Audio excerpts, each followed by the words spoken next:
Hello, welcome to our news broadcast daily, and following are today's headlines.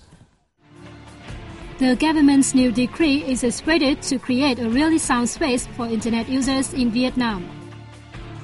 Vietnam earns more than $9.6 billion from garment exports in the first 7 months of this year.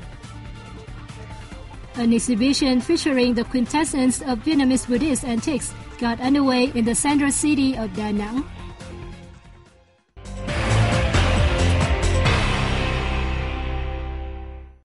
Lawmakers and experts gathered in Hanoi on August 17th to discuss the proposed establishment of a constitutional council to protect the 1992 Constitution, which is currently being amended. National Assembly Chairman Nguyen Sinh Hung chaired the event.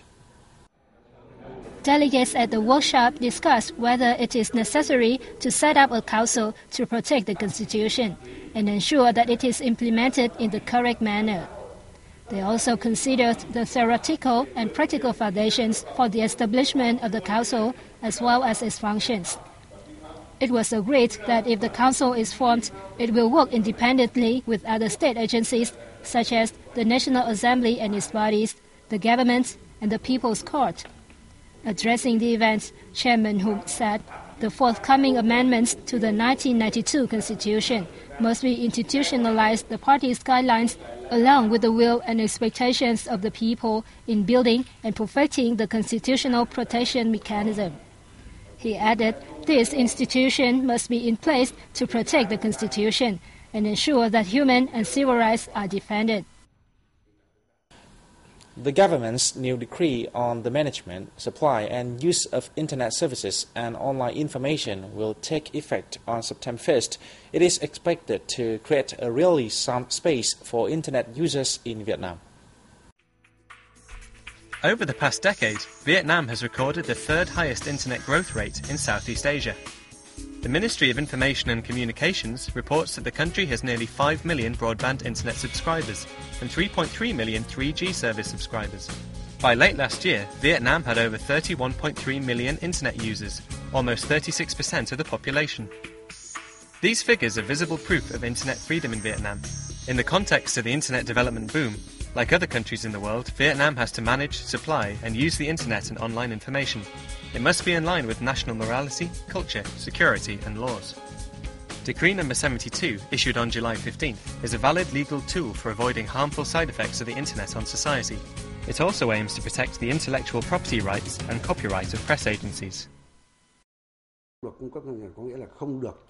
The decree does not limit the freedom of the press or the voices of social media users. It only clamps down on the activities that take advantage of the social network to run internet services and online postings against the state, harm national security and social order, and undermine our national unity. The decree consists of 6 chapters and 46 articles covering internet services and resources, the management, provision and usage of online information, the establishment of websites and social networks, information about telecommunications, online games and online information safety and security.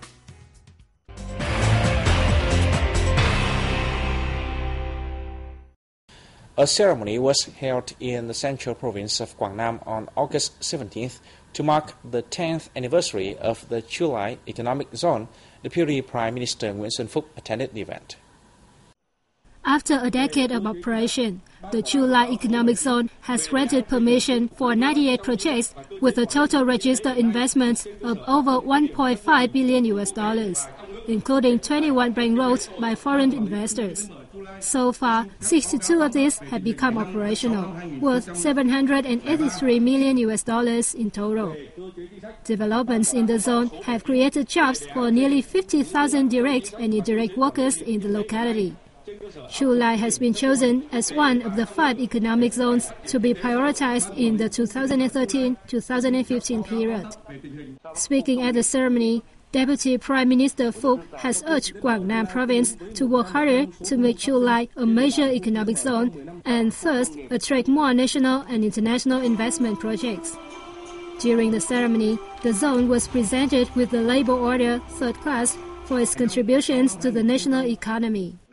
An anti-terrorism drill aimed to protect important oil and gas projects was held in Bà Rịa Vũng Tàu province on August 16th. The event was jointly organized by the Ministry of Public Security, the Vietnam National Oil and Gas Group, and the Southern Province. The drill simulated the occurrence of a fight when watchmen at the Phu My fertilizer plant prevented some farmers from entering the gas pipeline corridor. The incident was suddenly driven in a dangerous direction when some reactionaries mingled and roused thousands of people to raise banners and overrun the plant. At the risk of a riot, the Ba Ria Vung Tau Steering Committee on Anti-Terrorism directed the provincial police to block key roads and report to the Public Security Ministry for further guidance and coordination forces. After detecting the ringleaders, disguised police officers captured them, while mobile forces isolated and dispersed the crowd to detain the remaining extremists.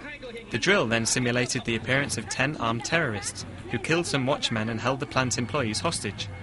A specialised unit worked with authorised provincial agencies to seize the terrorists, rescue hostages, defuse bombs, extinguish fires, provide first aid, provide the factory's operations, and stabilise local security and order. Vietnam's garment and textile exports in the first 7 months of this year surpassed $9.6 billion, up 16.3% over the same period last year. During the reviewed period, with a contribution of 13.2% to the country's total export revenue, the sector maintained its high position in the $1 billion club. Only mobile phones and spare parts stood before it. The industry is expected to rake in over $8 billion in the remaining months of the year, fulfilling the target set by the government. Despite its stable growth, the sector is facing a range of difficulties in material production. Statistics show that the garment and textile sector spent more than $7.6 billion purchasing materials from foreign countries in the past 7 months, up 18.2% year on year. Given this situation, garment businesses are pouring huge sums into the fibre supply chain, weaving and dyeing in order to raise the sector's competitive edge, while minimising its dependence on imports.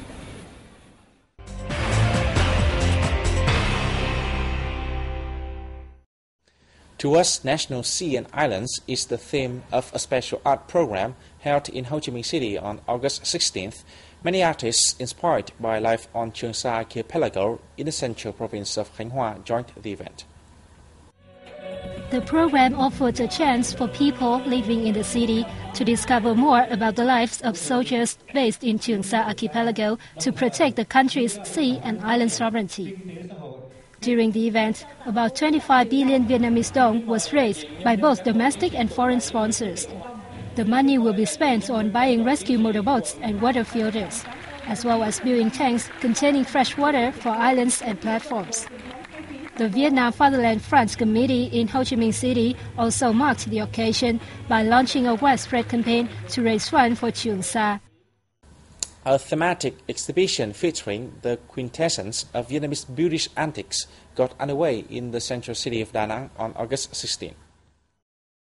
Held by the Municipal Museum and the Vietnam Buddhist Sangha branch in the city, the exhibition introduces nearly 150 artefacts dating back to the 7th and 8th centuries, and others belonging to the 19th and early 20th centuries.